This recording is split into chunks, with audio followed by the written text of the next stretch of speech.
ఉత్తరప్రదేశ్ ముఖ్యమంత్రి యోగి ఆదిత్యనాథ్ మరోసారి తన గోప్రేమను చాటుకున్నారు. రాజకీయ పనుల రద్దీలోనూ ఆధ్యాత్మికతను, ప్రకృతిని మరువని ఆయన నేడు గోరఖ్పూర్ పర్యటనలో భాగంగా గోశాలను సందర్శించారు. అక్కడ గోవులకు స్వయంగా ఆహారం తినిపిస్తూ వాటితో కాసేపు సరదాగా గడిపారు. దీనికి సంబంధించిన దృశ్యాలు ఇప్పుడు సామాజిక మాధ్యమాల్లో వైరల్ అవుతున్నాయి.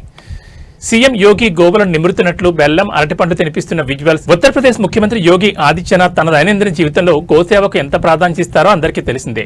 తాజాగా ఆయన గోరఖ్నాథ్ ఆలయ గోశాలలో సందడి చేశారు. సీఎం యోగి గోవుల వద్దకు వెళ్లగానే అవి ఆయనను గుర్తుపట్టి దగ్గరకు రావడం విశేషం. ఆయన స్వయంగా తన చేతులతో గోవులకు బెల్లం, మేత తినిపించారు. గోశాలలోని ప్రతి మూలను పరిశీలించిన ఆయన పశువుల ఆరోగ్యం మరియు వాటికి అందుతున్న వస్తువుల గురించి అక్కడి సిబ్బందిని అడిగి తెలుసుకున్నారు. గోరక్ష పీఠాధిపతిగా ఆయనకు గోవులతో ఉన్న అనుబంధం అపారమైంది. ముఖ్యంగా భవానీ, భోలు వంటి పేరున్న గోవులతో ఆయన ప్రత్యేకంగా సమయం గడిపారు. నిజానికి యోగి ఆదిత్యనాథ్ ముఖ్యమంత్రి అయినప్పటి నుంచి ఉత్తరప్రదేశ్లో గో సంరక్షణ కోసం అనేక కఠిన చట్టాలను మరియు పథకాలను తీసుకొచ్చారు. పదవిలో ఎంత బిజీగా ఉన్నా సొంత ఊరికి వచ్చినప్పుడల్లా ఇలా గోవులతో సమయం గడపడం ఆయనకు అలవాటు. మరిన్ని అప్డేట్స్ కోసం మా ఛానల్ని చూస్తూనే ఉండండి.